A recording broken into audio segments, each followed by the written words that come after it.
Hi, welcome back to the Summer Rain channel. So today we're going to make our own whipped soap base from scratch. So I really love making this from scratch. I know you can buy it if you would like. I just prefer to make it myself. I put the full recipe down in the description box below. I love the versatility of this whipped soap base. So the cool thing is if you make this soap base, there's so many different recipes that you can whip up so quickly with it. Without further ado, let's just go ahead and learn how to make this. Let's take a peek at our water phase ingredients. So we have distilled water. Super important to use distilled water. So all water is not the same. Sometimes if you're using a different type of water, hard or something like that, it can cause issues with your formula. So just use distilled water so you don't ever have to worry about that. Then we have propylene glycol. So we use this as an emulsifier. So we have a water phase, and then we're also going to have an oil phase. And anytime you need oil and water to mix, you need an emulsifier. Next, we have vegetable glycerin. So vegetable glycerin is a humectant. So that means that it's going to draw moisture from the air to your skin. The cool thing about this is it also helps to make the whipped soap base soft feeling, and it helps keep it moldable. So we're going to be whipping it and using it in different recipes, and we want it to have a nice feeling to it, and the vegetable glycerin definitely helps with that.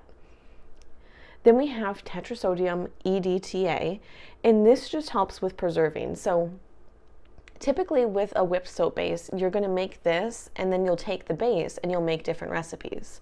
So we really want to preserve it just as long as we can, and this will help with that. Lastly, we have SCI, and this is our surfactant. So this is actually what creates the bubbles in this whipped soap base, is the surfactant. Now you want to make sure that you put everything into a heat-safe container. So I already have my distilled water in a heat-safe container. And I'm going to add the propylene glycol.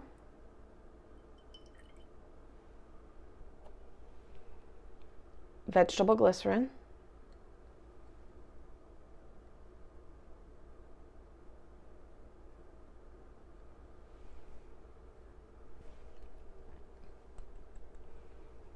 Tetrasodium EDTA,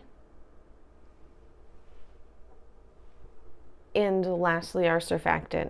Now when you're pouring this, you kind of want to do it close to the water so it doesn't all poof up at you.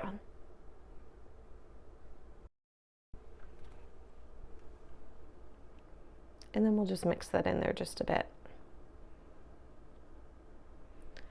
Okay, so we're going to pop this on a double boiler. It is going to take a little bit until the surfactant is completely dissolved. So just be patient with it and be sure that you're stirring it during the entire process. So you can take like a break every few minutes, but just regularly stir this while it's on the double boiler. Here's our oil phase ingredients. So we have stearic acid.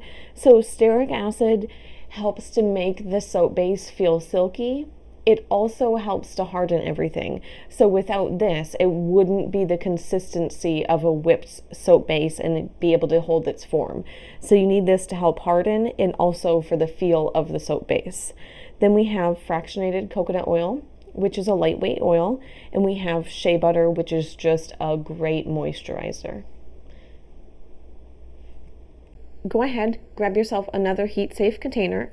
We're gonna get our oil phase ingredients ready, but I wait to put it on a double boiler until the water phase is pretty much done, because like I said, that does take a little while. So best just to hold off on putting this on the double boiler until it's just about done. So let's add our stearic acid, fractionated coconut oil, and our shea butter. And when we have 5 minutes left on the water phase, I will pop this on a double boiler. Our water phase is completely heated. As you can tell, there's no clumps of the SCI left in there. So what we're going to do is we are going to pop this into a mixing container. I have the oil phase still on a double boiler, and that should be done in just a minute. Now, I'm making 8 ounces, and this is a 3.5 cup container. So you want a bigger container to mix in than what you actually need, because it is going to do a lot of bubbling. So you're going to want to make sure that you kind of have a tall container like this. It doesn't have to have the pouring spout, but just something kind of tall, because you're going to get quite a bit of bubbles.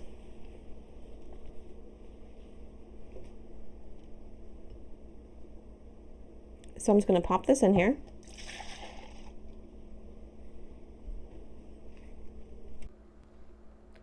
And then with our hand mixer, I just like to come in and give it a little bit of a mix. And as you can see, it is going to bubble up, which is completely normal and expected. So let me go check on our oil phase. And our oil phase is completely melted, so we'll go ahead and pop it in here. And then we're just going to grab our hand mixer and we're going to give this a good mix until everything's mixed together. It is going to bubble kind of crazy, but it shouldn't bubble over your container.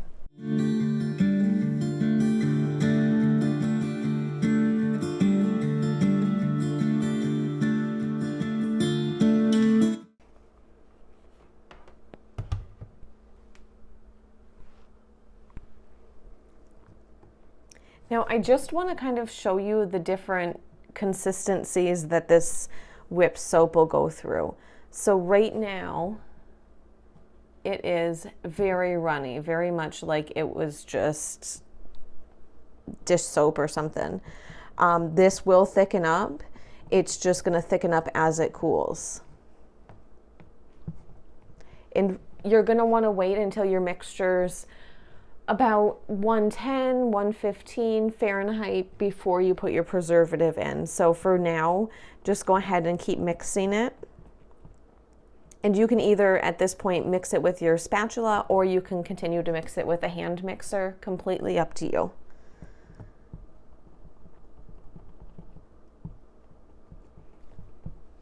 And it's weird, like I don't even know how to describe it, but you kind of feel it thickening up as you're stirring it. So as it's cooling, you can really feel it starting to thicken up. You just have to feel like the thickness of the bubbles. I don't know if that makes any sense as I'm saying it, but like when I'm mixing it, I can feel it getting thicker by the second.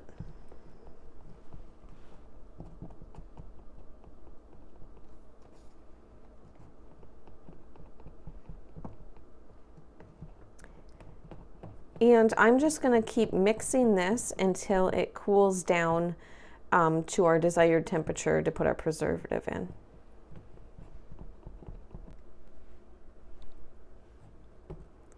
And it has cooled down enough to go ahead and add our preservative. So let's just grab our scale.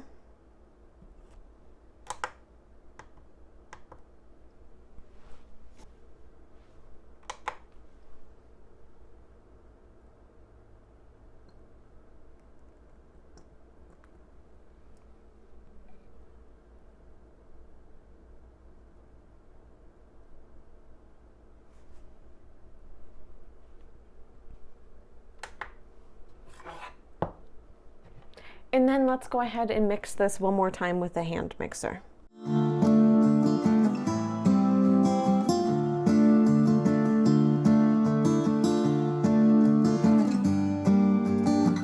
So now all you have to do is go ahead and let this cool.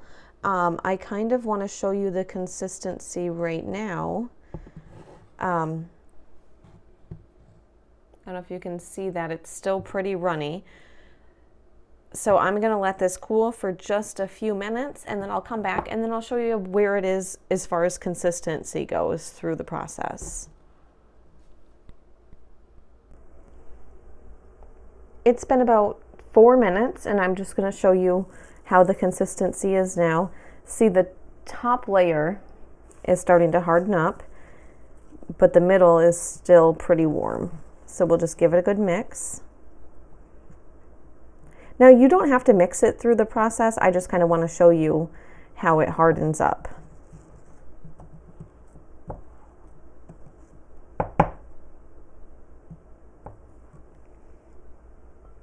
It's been about 10 more minutes, so I'm gonna mix this. And we're just about there. It looks like it has to cool just a little bit more. What I'm gonna do is just mix this with the hand mixer really quick.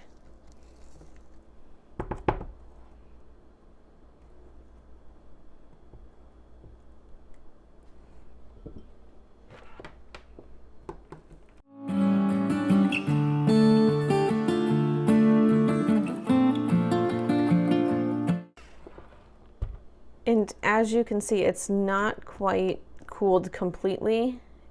It's still a little bit runny. So it shouldn't fall off the spatula like that.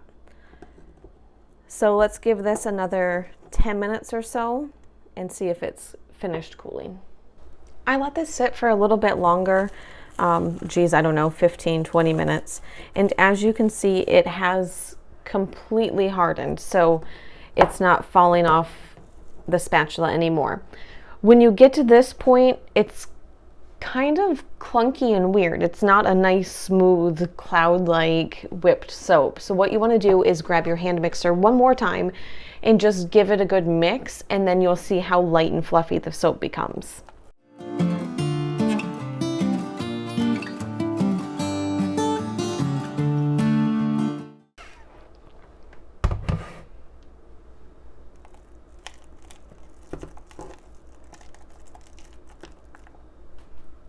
And see the difference there, how light and fluffy our soap base is now. The full recipe is down in the comment part below. I hope you enjoyed making your whipped soap base. I hope you enjoy all the creations that you're able to make with it. Bye.